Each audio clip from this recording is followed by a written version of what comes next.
If you have ever wanted to dive in on the nuances of managing a crashing patient with shock, this is for you. We just released a brand new shock states mini course on Whiteboard medicine designed to take you from fundamentals to the real bedside decision making. We cover hypovolemic, distributive, cardiogenic, obstructive, hemorrhagic, septic, anaphylactic, neurogenic, and endocrinopathies. We don't just talk about definitions, but we go into how to recognize these shock states quickly, how the physiology fits the management, and what to do in those first critical minutes. Each module includes a full narrative study guide based on an ad-free video, board-style practice questions with explanations, a one-page clinical summary you can actually use, and a comprehensive final exam. This course is available exclusively on the Whiteboard Medicine Patreon page.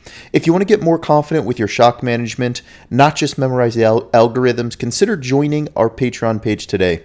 Head to patreon.com/whiteboardmedicine and start with the shock mini course today. We hope to see you there.